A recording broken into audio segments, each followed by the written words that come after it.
Este é um trabalho voluntário, sem fins lucrativos, que oferece livros gravados em MP3 para aqueles que não têm condições de ler livros impressos. Para ouvir este e outros livros gratuitamente na íntegra, acesse nosso canal e leia as instruções na aba Sobre. Este livro foi gravado para o uso exclusivo da pessoa com deficiência visual, não podendo ser comercializado de acordo com a Lei nº 9.610, de 19 de fevereiro de 1998. Aforismo 66.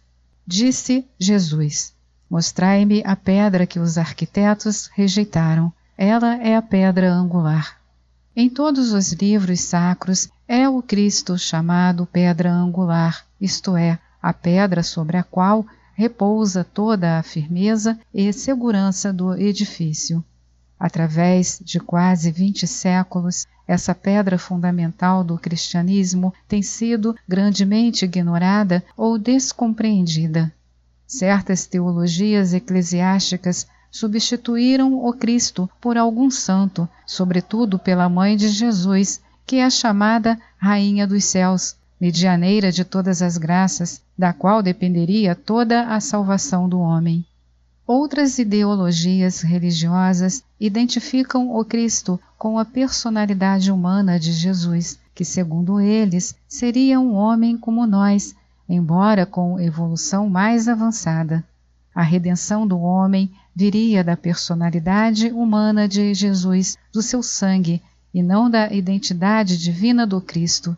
E como Jesus viveu e morreu no passado em terra longínqua, a pedra fundamental da redenção seria distante de nós no tempo e no espaço. Entretanto, a verdadeira pedra fundamental é o Cristo eternamente presente, aqui e agora, o Cristo interno que está conosco todos os dias. A autorredenção é Cristo-redenção. Quem realiza o seu Cristo interno pela consciência mística e vivência ética, esse se autorrealiza. A parábola da videira e seus ramos é a magnífica ilustração para esta verdade, mostrando que a mesma vida do Cristo que vitaliza o tronco, vitaliza também os ramos da videira. A autorrealização é Cristo-realização. Neste sentido, é o Jesus cristificado a pedra fundamental para toda a humanidade, o precursor e pioneiro para todo o homem que queira realizar-se e atingir o supremo destino da sua existência. Rejeitar essa pedra fundamental é o mesmo que falhar o seu destino existencial, de maneira que as palavras acima são uma continuação do capítulo precedente e um alargamento que ultrapassa o destino particular de Israel e é um aviso para o destino de toda a humanidade. A salvação de todo o homem está em realizar em sua pessoa o que Jesus realizou em sua pessoa, a total cristificação da sua natureza humana, ao ponto de poder dizer: está consumada a minha missão. Aforismo 67. Disse Jesus: quem conhece o universo, mas não se possui a si mesmo, esse não possui nada. O Evangelho, como se vê, é puro autoconhecimento, que culmina em autorrealização.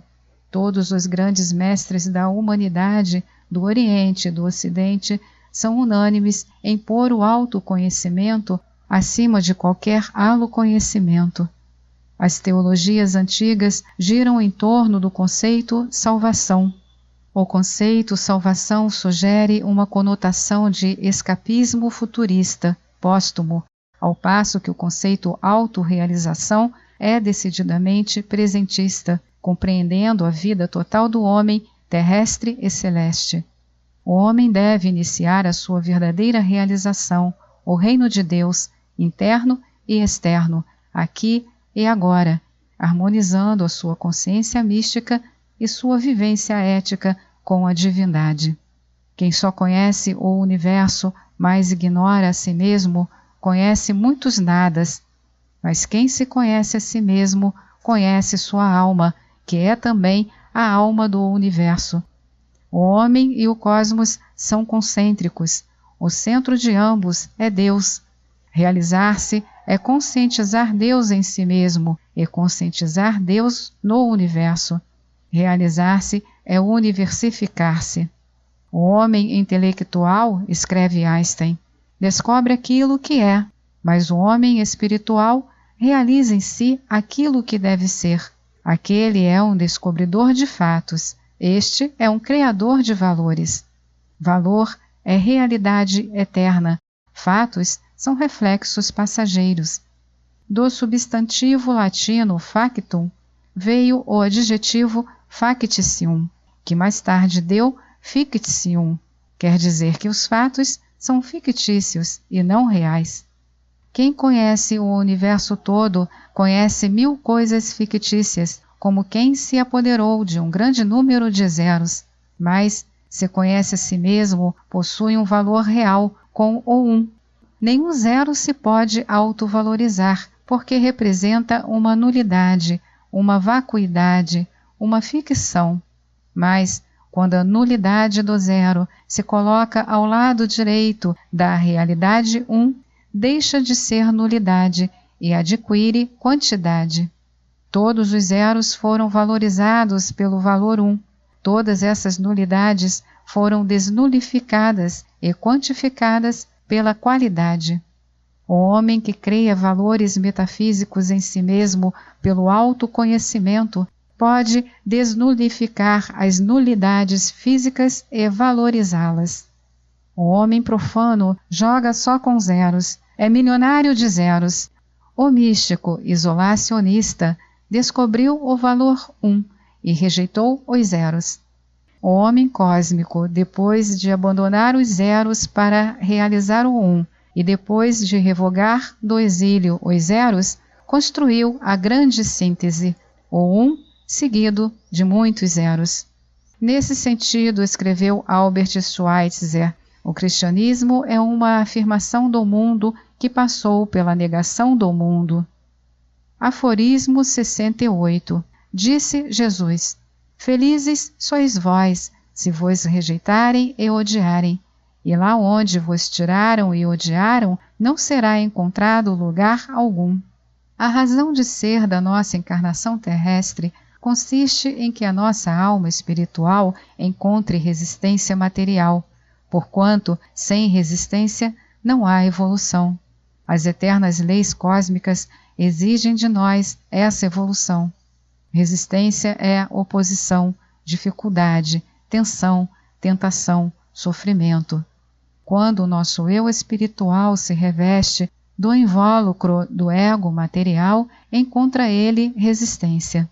O sofrimento vem, ou das adversidades da natureza, ou das perversidades dos homens, e estas últimas representam a parte principal dos sofrimentos do homem que se revestiu de um corpo material. Em face desse invólucro material e desse ambiente hostil, duas atitudes são possíveis, ou derrota ou vitória. Se a nossa alma espiritual for mais fraca que o ambiente material, será derrotada. Se, porém, a nossa alma intensificar a sua força, será vitoriosa e se servirá do próprio mundo material para aumentar a sua força. Neste caso, os sofrimentos causados pelo mundo e pelos homens reverterão em benefício e evolução ascensional da alma. Por isto, é feliz aquele que sofre perseguição, suposto que não sucumba a ela, mas se sirva dela para intensificar a sua voltagem espiritual. Quando a nossa alma entrou neste mundo e se revestiu do corpo, era ela carta branca, sem virtude nem vício, em estado neutro. Quando a nossa alma sair deste mundo, não levará consigo um átomo sequer do seu corpo, nem um centavo da sua fortuna. Mas ai da alma que sair do mundo como entrou no mundo. Ouvirá de Deus as palavras que ouviu aquele servo inoperante da parábola dos talentos, servo mau e preguiçoso.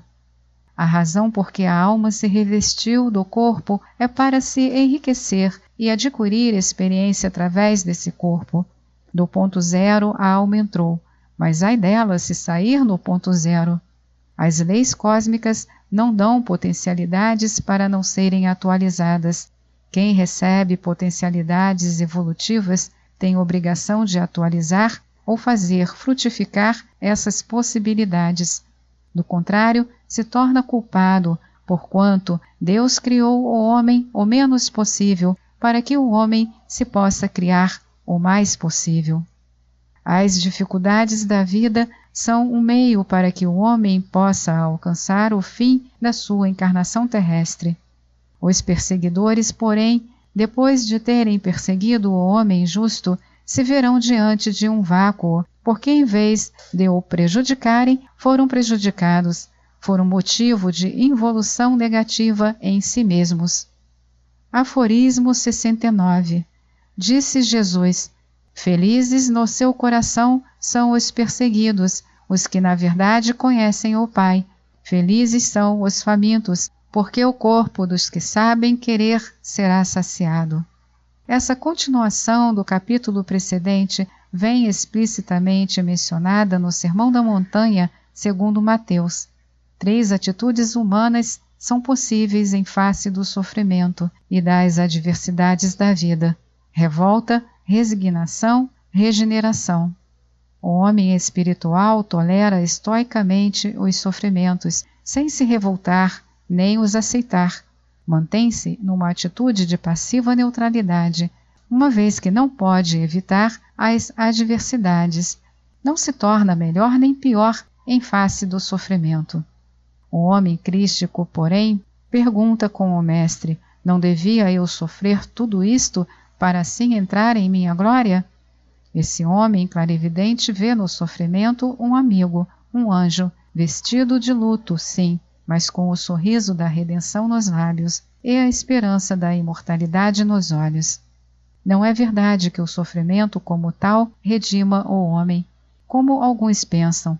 Há sofredores que se tornam piores pelo sofrimento.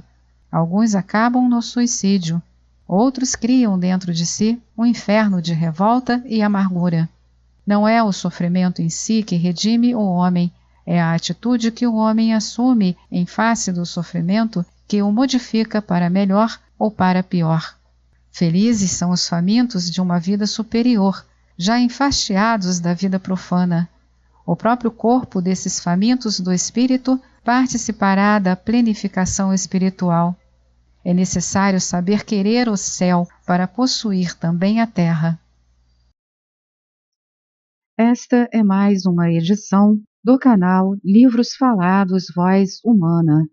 Que o bem, o bom e o belo se multipliquem em benefício das criaturas.